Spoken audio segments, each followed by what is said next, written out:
Hello there everybody, it's Mark here checking in, Addiction to Drink. Quite a busy time going on this channel. I've not made any videos for a while. We've got this video going out today. We've got another video going out next week, which is another podcast with another guest who's been sober for over 12 years. That's some achievement, isn't it? And it'd be great to listen to that. So yeah, in this video I'm going to talk about alcohol relapse prevention and what to do if you get some urges, basically, to drink. Now, it doesn't matter how long you've been sober for. You can be sober for 1 day, 1 week, 1 year, multiple years, or even 20, 30 years. You know, we're all human beings. We're all going to get temptations to have a drink. And these can be varying factors. You know, it can start as a little thought, and it can escalate into something bigger. You know, when I first got sober, I used to get the thoughts quite often, probably 2 or 3 times a day early on. You know, trying to get sober wasn't easy. It took a lot of hard work and a lot of willpower and commitment. But what I did early on to deal with the urges was just protect yourself at all costs. So, you know, if you used to have alcohol in the house and you used to drink in the house, make sure all alcohol is removed and out of reach from where you're living. So it should be an alcohol-free zone. Now that can be quite easy if you live on your own. You know, you can just give away the remaining bottles of alcohol or whatever alcohol you had left to friends and family, or you can bin it, flush it down the toilet and just get rid of it. But it's quite tricky, you know, if you're living with a partner who still drinks and still likes to partake in a drink, you know, that can be quite difficult, you know. So that chat would have to be made with your partner to tell her the route you're going down, and that you can't see alcohol, and if you do, make sure you're not consuming it, you know, because early on you just want to get rid of it. You want to get sober, you want to get clean, so you go to all lengths to do that. So removing alcohol from your house is a good one. If you're used to drinking pubs, just don't go in pubs for the first few months, you know. And doesn't mean you can't be social, just doesn't mean you can be in a pub. Pubs are a big distraction, you know, whilst you're trying to get sober early on. You just got to get into your own routine of finding what's best for you, really. If you can find you can be around alcohol quite safely and not want to drink it, then that's absolutely fine, you know, each to their own.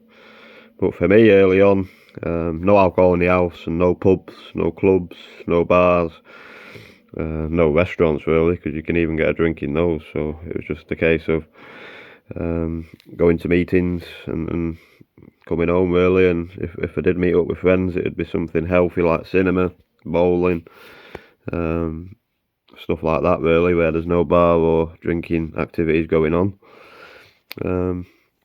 You know, it can be quite distressing when you get drinking thoughts. Now, there's a fine line between a thought and an action. A thought is just a thought, you know. Everybody gets thoughts. We have multiple thousand thoughts each day, each human being, you know, some good, some bad. So what I find is putting a fine line between what's a thought and what's an action. So if I was to think I'm going to drink alcohol, that's just a thought. So I think I'm going to drink right now. Now, have I done the action to do that? So have I bought the drink? Have I consumed the drink? Have I put things in place to make sure the drink is accessible? No, I haven't. So that's just a fleeting thought. So what I tend to do is, when I get thoughts, and I still do, you know, I had one not long ago, playing darts actually. You know, I thought, good God, what, you know, wouldn't a pint be nice right now? I'm playing darts, my friends are here, we're all having a good laugh. Wouldn't a pint be nice now to just break that and just be social? And then that scared me a bit actually, because I started pondering on that thought and going, right, well, that looks like a nice pint. I'll have what he's having, and then, you know, I'll just have 1 or 2. And then you're kidding with yourself. Then you know, you're starting to justify it in your own head, even though you know it's wrong and you've not done it for years. You start making sure it's okay to do that, and that if you were to do that, it's acceptable to you, not to anybody else, you know. at the end of the day, you're doing this journey every day. You know, you can have support, but it's you. You got to draw the line under. You know, and if you do relapse, it's your responsibility. You know, no one's forcing drink down my throat. And nobody wants me to drink. So if I was to relapse, and I hope I don't, touch wood, and I probably won't, it would all be on me. So, like I say, I had this thought. I go, right, wouldn't a pint be nice now? And you know, have a couple, and then just go home, and no one would have to know. And then you start being a bit discretive about it, then, and it starts to become powerful in your own head. So there's a thought, there's a power of the thought, and then there's the action.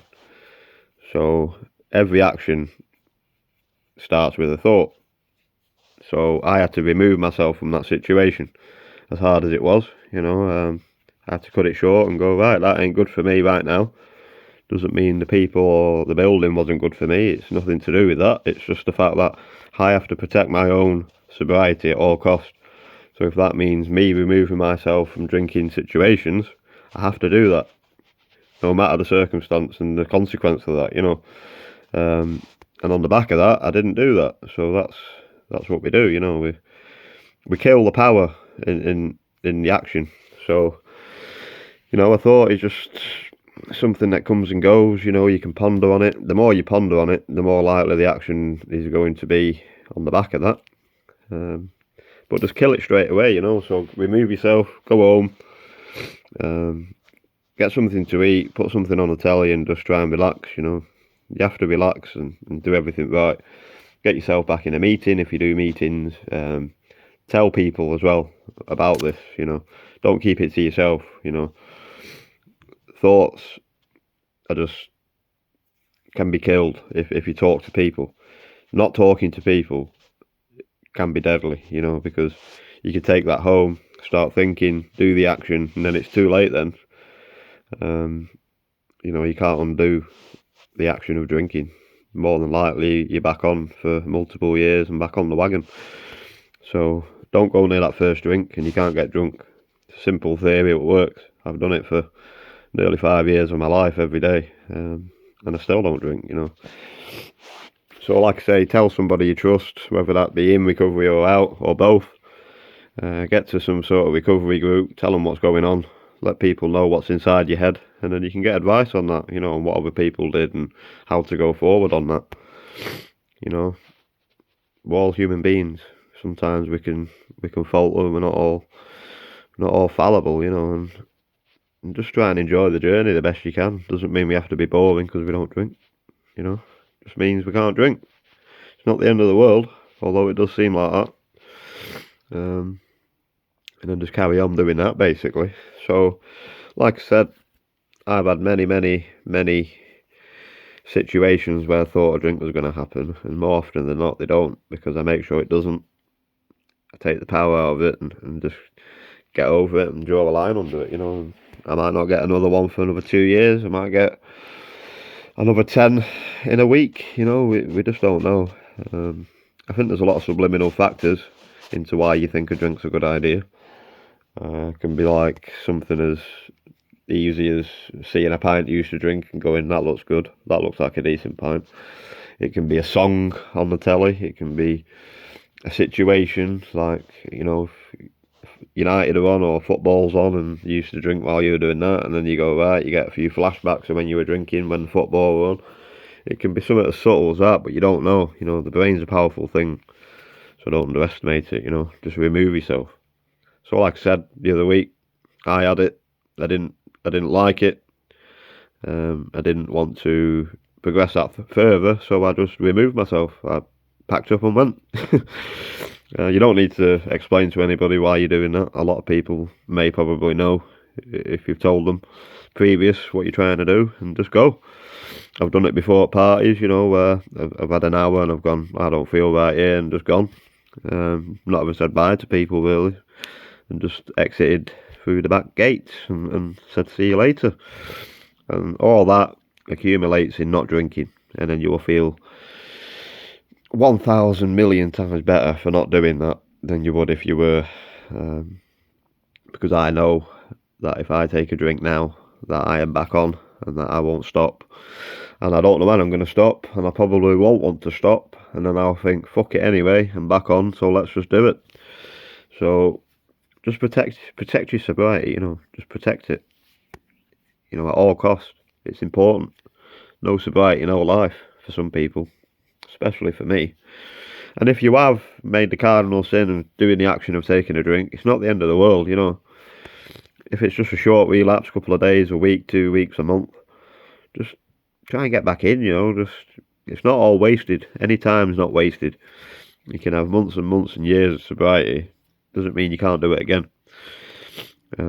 Just put a line under it, try and get back in, try and detox again, try and get it out your system, and just do what you know best and get sober. It takes some people many opportunities and chances to try and get sober in the first place. So just treat it as a learning curve, It's just one of those things, you've had a drink. It's not the end of the world. You've not killed anybody, but at the end of the day, you can do it through previous efforts. Just get back into the boat and just start sailing away. And you'll feel better for doing that because you're making an action on your recovery. So I'm going to leave it there today, guys. Thank you for listening. If you know anybody who's struggling, bring them my way. I'll try and help them as much as possible. Stay tuned for that podcast, which will be later on this week. That'll be a good one.